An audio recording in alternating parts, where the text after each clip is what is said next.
There's a question for Professor Shen.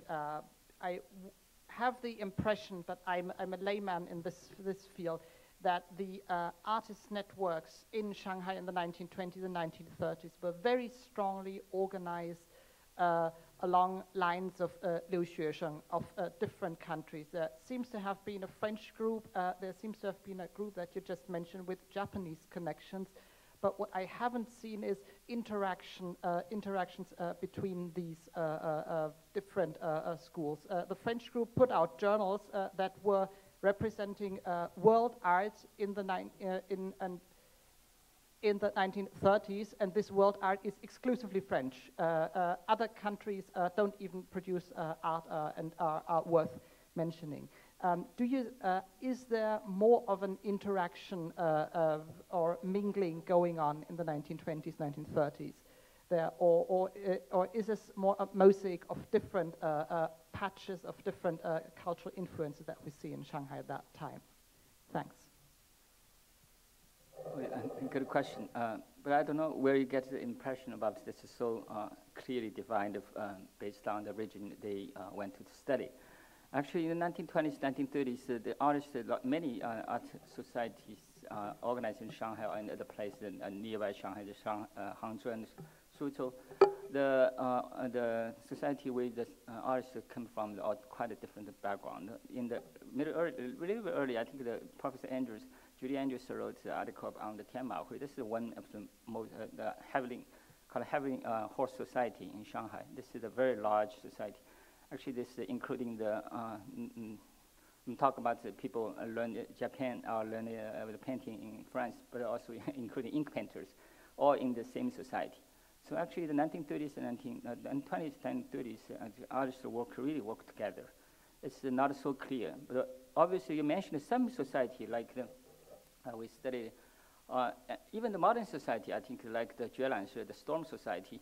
This including artists like the two founders, one from Japan, the Ni, one studied Japan, the Ni, and another Pang Xinqing. I think Michael just showed his work studied in Paris. So these two founders from complete different background, but they get together in Shanghai Meizhuan, both as a teacher there, then they decide to organize. This is just one example, but this very often this societies include artists from all different kind of educational background. Michael, did you want to add anything to that? No? Anybody? Down here, please. Professor, yeah. I have a question for the panel. That is, the three papers here, Michael's paper focused attention on Sassoon's patronage of European taste in Shanghai, and then as a result of that, igniting Chinese or Shanghai Chinese interest in the consumption of European taste.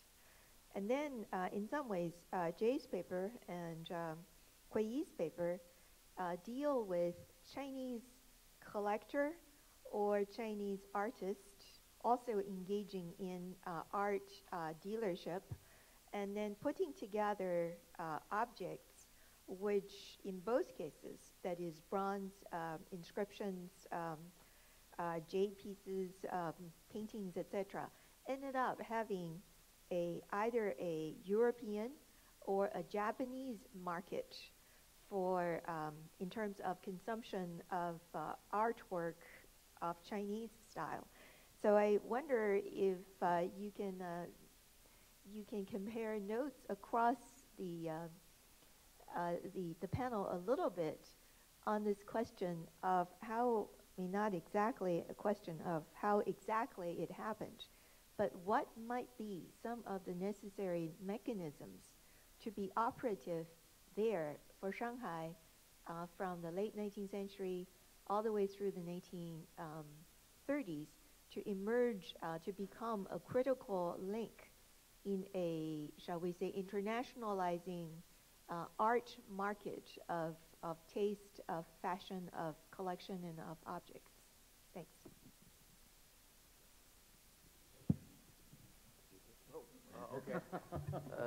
Since my paper deals in that time period the earliest, that's the last few decades of 19th centuries. Actually, has been bothering me. I mean, why Shanghai?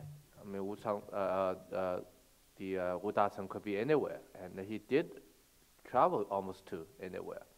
And so, what's the relevancy of Shanghai to him, or to art collecting in general? But there is, I think, relevancy is because Shanghai often the case become a place of refugees during the Taiping rebellions and during the wars, the other wars that follows.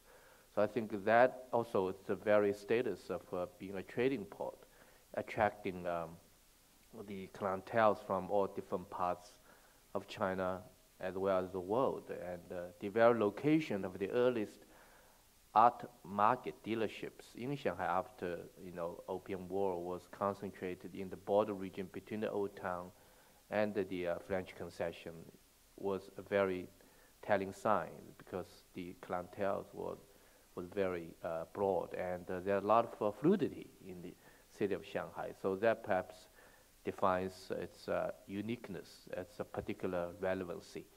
And also, I think it contributes to a lot of disposal of the art and the recollecting. And actually, the story of how Wu Dacheng's collection was dispersed and recollected by some of the other Chinese collectors as well, enter into the trade and eventually left China to Europe and to America is quite fascinating.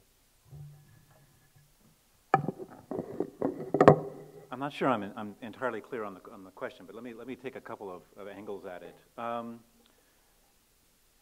So starting in the teens, Americans started to go to Asia rather than to Europe because you didn't cross the Atlantic. You had trouble crossing Atlantic. You went across the Pacific, and San Francisco became a point of embarkation for that. And so wealthy American tourists from all over the United States would come to San Francisco and then would go to Shanghai. And there were markets created in Shanghai and Tianjin and a number of those ports where these ships stopped, which were making materials that were Chinese. There was a whole category of Meiguoyu, American jade, which was low quality, quickly produced jades that were made for a market. So there was an interest in this kind of, it was obviously Orientalist, there was an interest in exotic materials in Shanghai that was, so the influence was, I mean, the materials were going both ways. In Shanghai, you have a situation where there's a very, very complex fabric of life where there are, I mean, there are the Sassoons and there are the Wang Yitings, and they're all there together at the same time, and they're mixing, and there's the Japanese and so on. So you have all this stuff becoming a very complicated kind of fabric, and as you pick at individual threads, there are all kinds of threads that come apart. But certainly, the movement of materials and ideas by new means of transportation, the shipping and so on, the opening of those trading routes, and the very quick movement of ideas, and then the ability to move large amounts of materials. We were talking at lunch about Oregon timber being taken over to serve as the timbers for the Peace Hotel. There was the ability to move materials back and forth at relatively rapid rates and money. So there was, Shanghai was producing 48% of the tax base for China at this time, and $3 billion of the U.S. dollars in Shanghai banks. There was money, there was opportunity, there was movement, there was everything that you would need there to have have globalization in that sense occur. But there was also a real sense of local identity, and I think that is part of what we see as we look at the so-called Shanghai Deco, as it first comes introduced, obviously, from Europe. But it isn't very long before there is a unique form that is uniquely Shanghai of Deco. So I'm kind of picking at what you were saying, but I'm not sure I'm getting to the exact answer you were looking for, but some of it's there maybe. I think this is the Shanghai. You see the move to the so-called modern cities. In the end of the 1930s, already became one of the most important modern city in the world. It's the largest modern city in Asia. But I think this have the two stages here.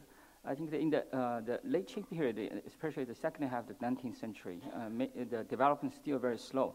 The late Qing, the connection to the other world, Shanghai, we should say this, mainly the outside world, most of them, the trading with Japanese and the lots of influence from Japan. But it's still this, the process of modernization is still very, very slow. But I think the the roles played here is the technology and the printing technology, and made the mass media impossible.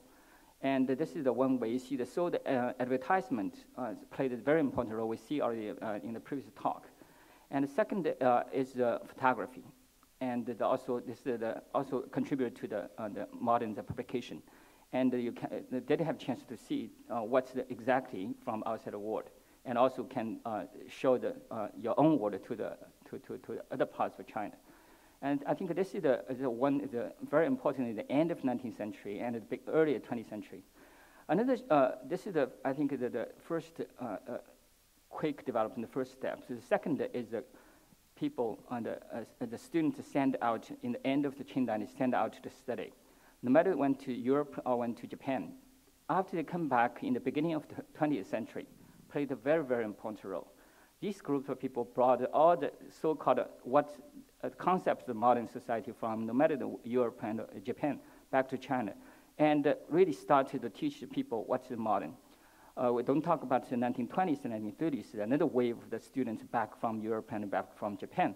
And this time the real series is kind of the so-called the modern come out. As we see all the, no matter the Art Decos and the previous, and also I think the publications during that time can give us proven for this. So I think this the modernization, as a showcase of the modernization in China, Shanghai has really played a very important role, also having his own there's a unique the position here, and I think that Jay Xu and Michael just said this is the many kind of elements played a role here.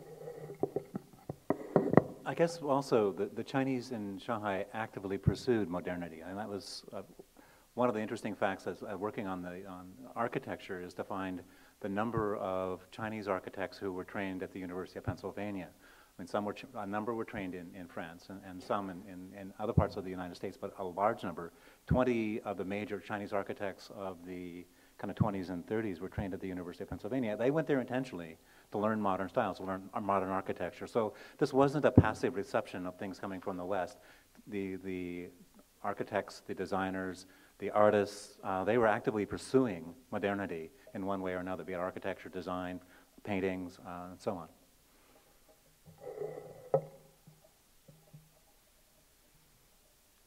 Other questions?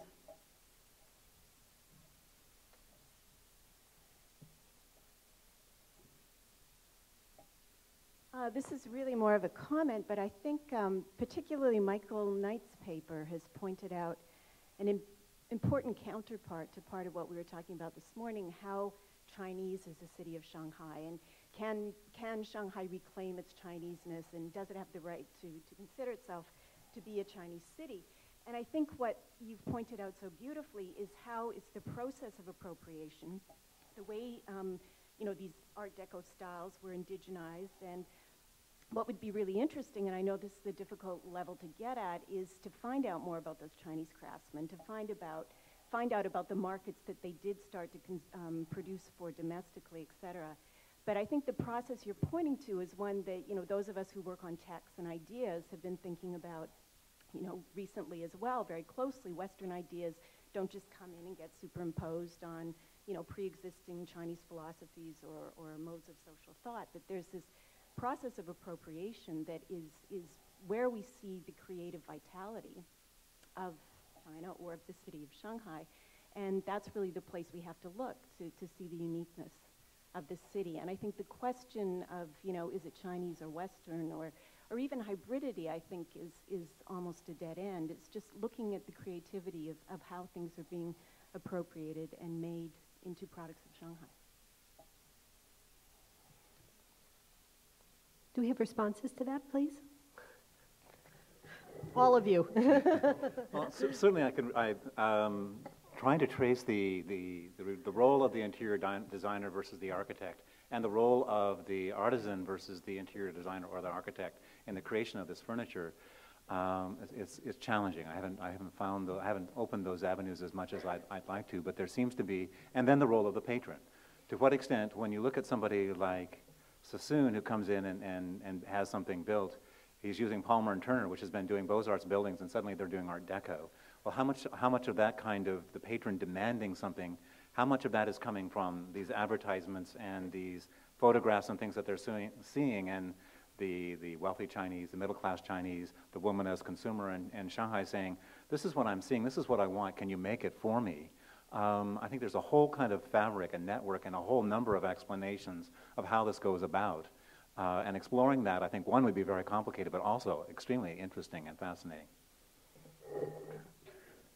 I agree entirely with what you said about focusing on creativity. I just give, as a way of response, give you an anecdote. I had the privilege of attending the opening of the exhibition called The Jews in Modern China in Officers Club in Presidio. It is also part of the Shanghai celebration. So go to see that show, it'll be fascinating.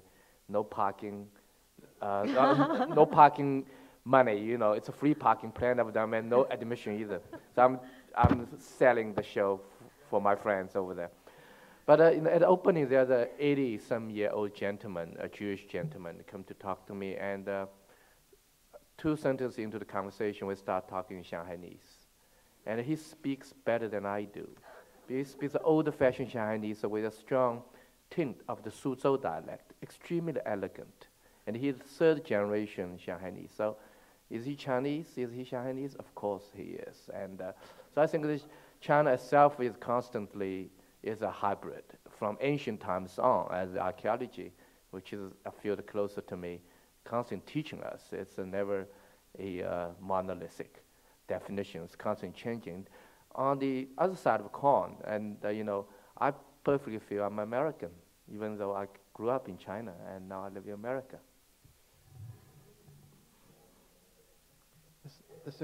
I guess one other quick response to that, and a contemporary one. As we were working on the exhibition, we wanted to include contemporary design and such. And one of the companies that we were looking at design materials for was a company called Neri & Hu, which is Design Republic, which is a big one there. And I was talking to a friend who's Chinese and living in Shanghai and saying, well, I can't include this because Neri is not Chinese. And the guy says, why not? He's Shanghaiese. So again, in Shanghai, there's a tendency to break down those kinds of, I mean, you start wanting to make these categories that fit put individuals into categories, and then somebody says, well, think about it. Is that really the category? Does that really work? So that's something that one needs to continually consider when you're talking about a city like Shanghai. Question for Professor Shen. The last slide you showed was the 2 portraits that were Chinese-style portraits, but with the faces and almost photographically. Could you talk more about those? Were those unique? Was that commonly done? Yeah, first, before I answer a good question, before I answer the question, I should say, I should thank the Professor Walter Davis. Actually, this I got from him. He discovered this painting albums. It's a 118 painted for Zhang Jie's family. Back to your question. This is actually it's a kind of practice that started from I think the 19th century already quite often, especially in the early 20th century still continued. This is a photo in the center for the face, then added the other parts. I think the very good example, I would suggest to selling the show to you too. In Stanford, the Cantor Center for Arts have the one show for the 4 masters, and the one painting, Wu Changshi, actually painted by Pan Tianshu and another artist, is also have exactly same kind of the technique used here. You show here. So this is quite a common practice at that time, because after the photography, that's the technique photography introduced in China, and this is the one in Chinese. The first use is called later Japanese took it called shashin, the xiezhen, is the indicated kind of portrait painting. This is the kind of painting. Could I just follow up on that? You know, it seems that technique seems so closely related to the more or less contemporaneous technique of including rubbings in paintings, like the hand scroll that Jay Shu was talking about, where you are using basically a mechanical reproduction technique, but you're using it to create a composition that has more painterly quality, or even using a rubbing and then augmenting it with painting. as in the case of Wu Chengshi's, that rubbing of his famous old pot with the brilliant flowers coming out of the top, which he identified with so closely. So I wonder if there's some, just an interest in exploring the mechanical, I guess in semiotic terms we would say the indexical against the, the more painterly, that is the trace of something that is coming from direct contact. Mm-hmm. Is that a kind? That seems to be a very specific kind of Chinese thing that's happening during this period that maybe we don't see elsewhere, or do we? Is that kind of in the same line as, say, a hand-tinted photograph? Yeah, it's true. I didn't see the other place outside China to have this kind of painting.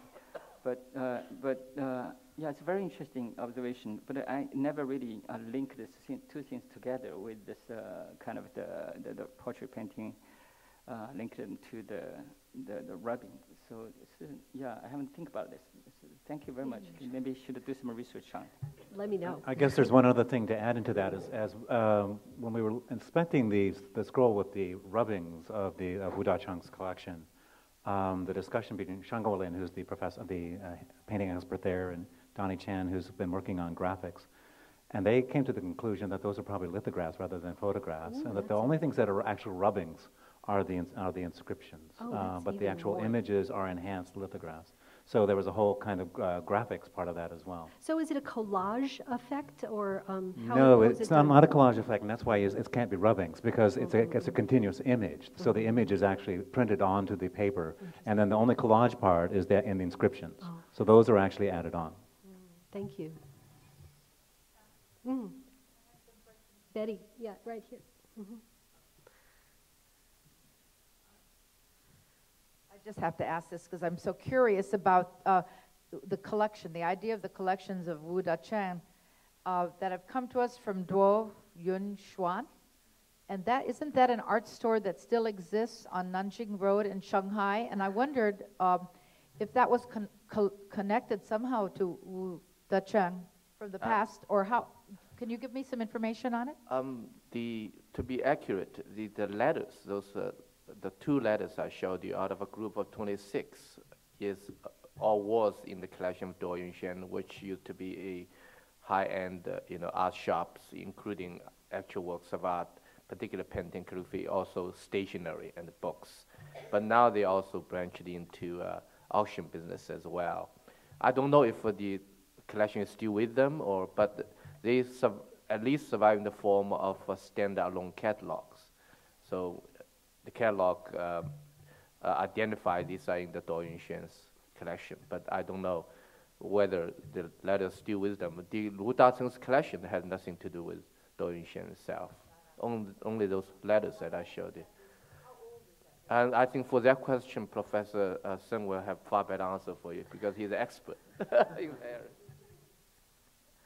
Duo Yunshan, the last very long start from the the early 20th century, should I say, the 1900s. It already established. This is one of the oldest the art shops in Shanghai. Although they changed names several times, but anyway, this is the same store start from that time. They have lots of collections. Now, according just summer back to China, I talked to the head of the Duo Yunshan. And he told me they still have more than 300,000 pieces in their collections. Of course, including all different things, including painting, calligraphy, and also including this kind of correspondence, and also the seal covers, all these kind of things. But still have huge collections in their hands. Yeah, they are now as an auction house, but also the art shop.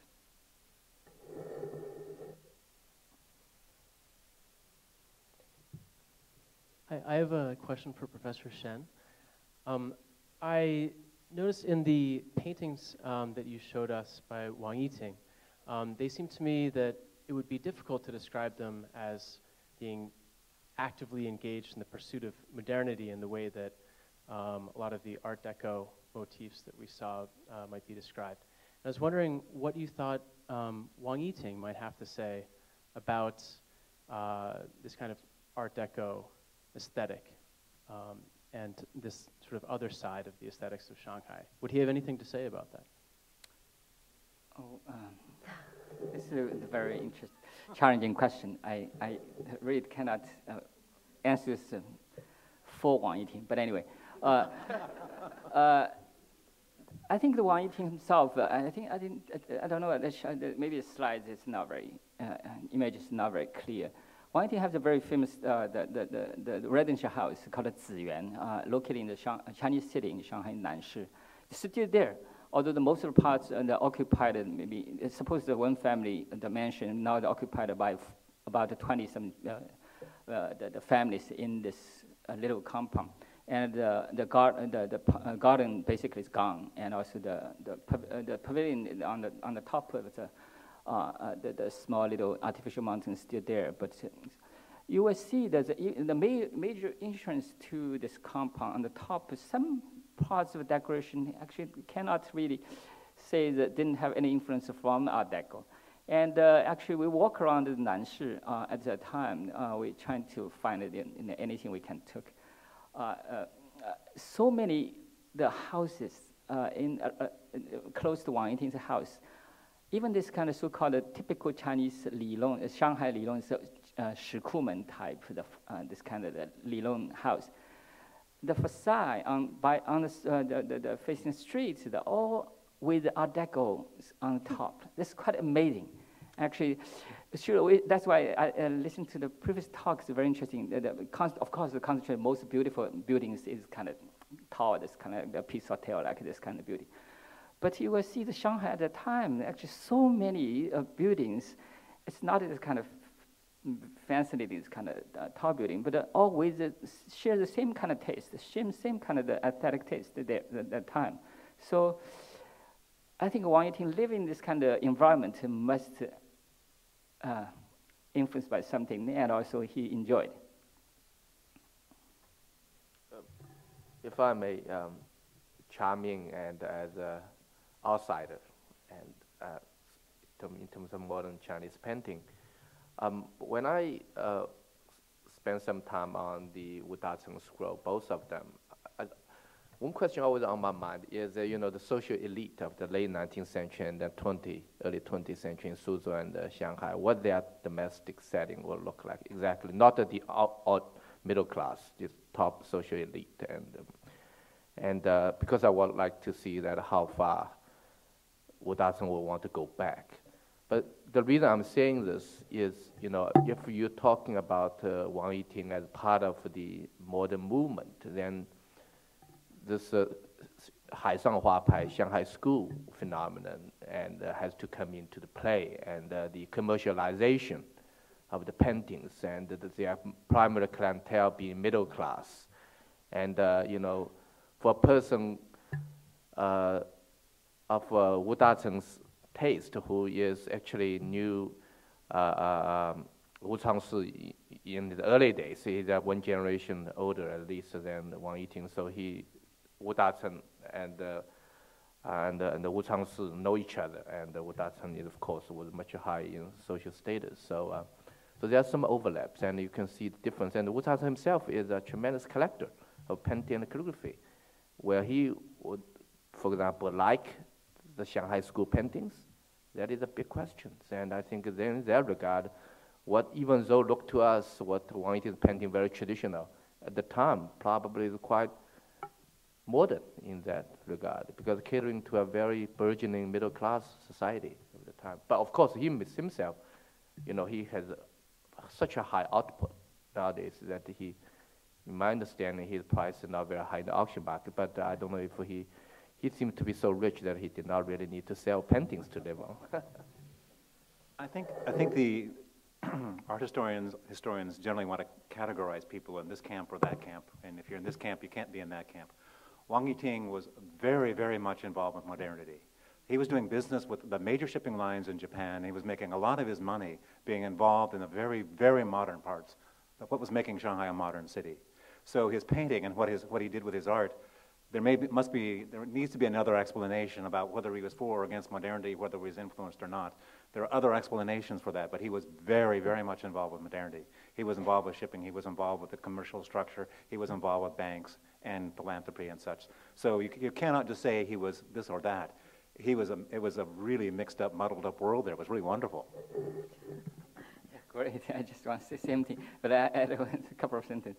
Besides this, you know, the means he used to organize this kind of associations, no matter the artistic associations or this kind of the charitable associations, you can see that all follow the modern models, some even the foreign models.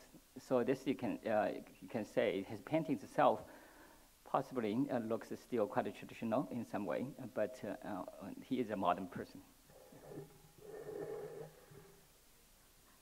So I think we're going to take a 15-minute break now and reconvene at 3 o'clock, and it only remains for us